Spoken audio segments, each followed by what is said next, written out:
welcome back to another Real Therapy fishing adventure. This morning I'm off to a place called Arons Lakes, which is just outside Chelmsford. I've arrived at the lakes. Let's just show you. This is what they call the small lake. As you can see, there's an island there in the middle, and it's not massive. It's big enough, it's not massive. Last fished this lake 4 years ago. My phone's telling me I was here 4 years ago, so yeah, we'll give this one a try. I've been asked by the owner to fish this one today, as on this lake, which is slightly bigger, it looks like there's a match going on. There's a lot of people set up with poles and stuff. This lake here, the smaller lake, is predominantly carp, whereas this lake over here, the bigger lake, is carp. There's chub, roach, perch, and a few other species in there, I believe. But that one, I think we're going to give that one a try in the warmer weather. But for today, well, there's a fish just rose by the island there. So for today, hopefully we're going to put a bend in the rod just here. I'm just going to make up a little bit of a mix, a ground bait sort of mix with some pellets, some maggot, and a bit of halibut marine method mix. I'm just going to make that up. I'm going to show you how I'm going to do that, and that's just to chuck in the water basically to create some food. Hopefully the carp will come in. It's only small, the pellets are only small, and the maggots obviously are only small, because this time of year the carp aren't really feeding heavily. So you want to draw them in and give them a little bit of food, but you don't want to fill them up, because their metabolism changes in the winter.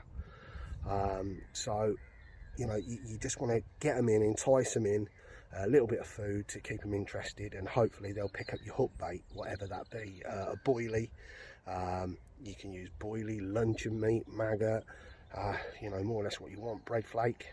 But anyway, I'll make this little mix up and get back to you. So, method mix.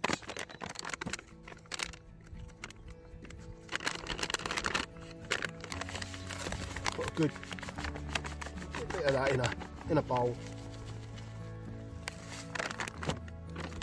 I'm going to add some tutti pellet.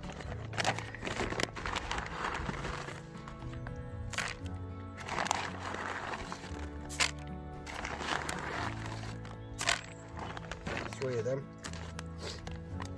I've got some more toffee scopex ones, and I'll probably feed them over the top. Good couple of handfuls of maggots. Mix that up, then mix it up with a bit of lake water, get it nice and stodgy, and you can throw that in, and that's your ground bait. It's your mix, okay? And add a bit of lake water to that. You want to be able to squeeze it together to make a ball.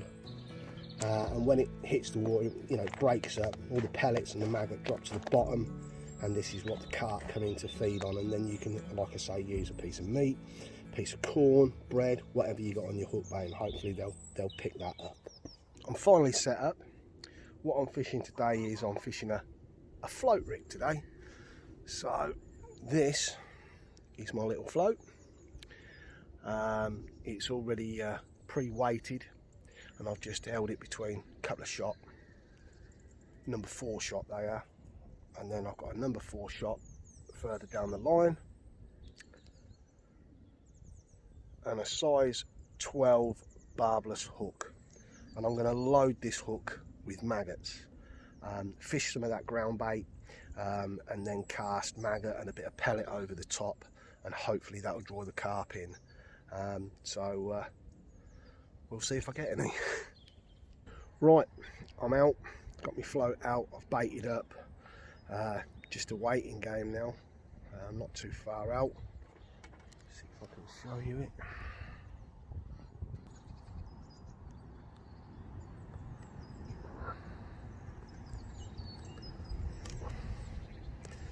There you go, there's the float.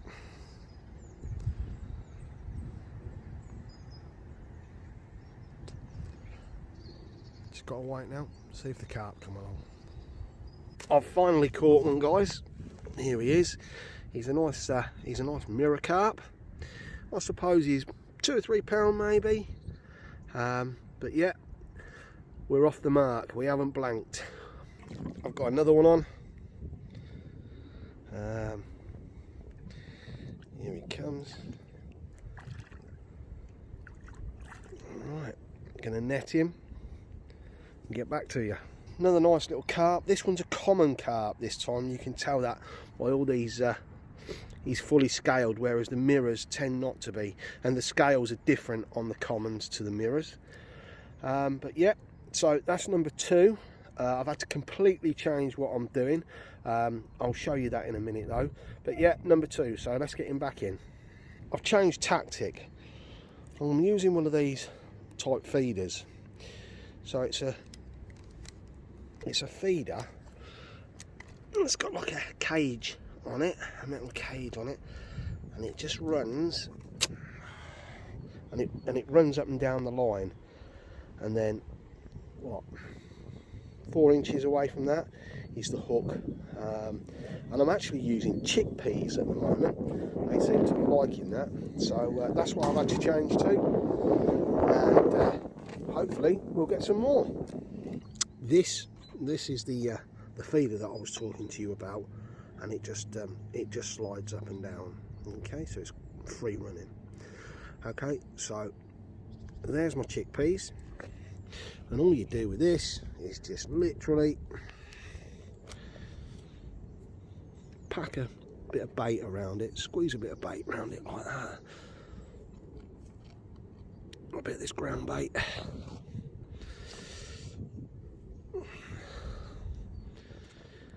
There's various sizes of these you can buy. You can also buy like the pellet feeders and that.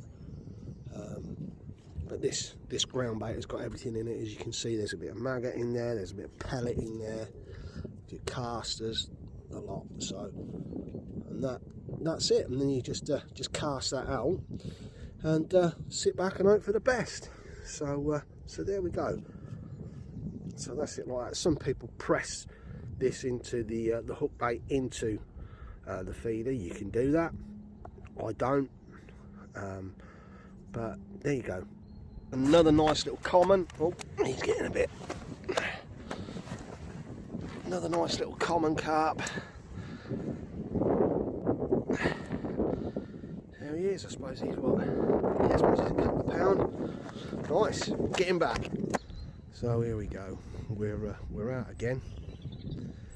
And let's see what happens. Just literally watching the end of the rod.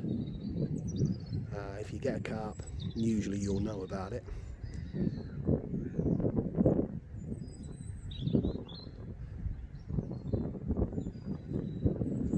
Sometimes the tip will just dance around a little bit, just move a bit. That's usually an indication that you've got fish in the swim, and they're pecking at that feeder and taking the bait off of that.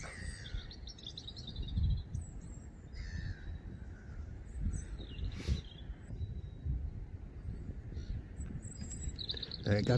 There we go, and we're in. Another nice little mirror carp. We're getting a few now. I've just had another one. Here he is, lively. And this is what they call a ghost carp.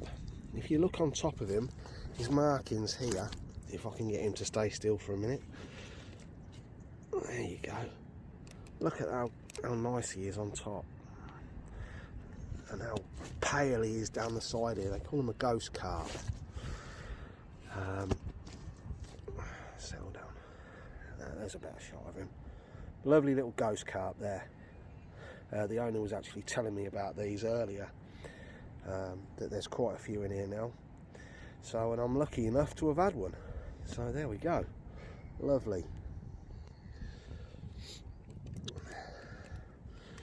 If I can flip him up, there you go, look. And lovely markings on his head. Beautiful fish. Gonna get him back though. Well guys, it's absolutely chucking it down with rain now. I'm still fishing. I don't know whether this is called madness or dedication, I'm not sure. But I think this might be the end of it today. We'll see. I've still got a bait in the water, and I've had a couple of little knocks on the rod, but since the weather's gone like this, there's no fish showing anymore. So if I get any more, I'll let you know, but this could be the end. That's the end of another Real Therapy fishing adventure. Weather turned really bad. It's absolutely chucking it down again now. So I've packed up and decided it's time to go home, sit by the fire and have a cup of tea. This was Aaron's Lakes, which is just outside Chelmsford. It was £10 for the day, and that was for 2 rods. I think I ended up with 5, 6 fish, something like that. Yeah, I mean, give it a try. In the summer, definitely here. I mean, if there's any of you out there who you know, just want to put a bend in a rod, or you want to take your kids or something like that, bring them here. In the summer, you will definitely catch here. The bailiff guy assures me the bigger lake is the same. So hope you like this, and we'll see you again. Thanks for watching.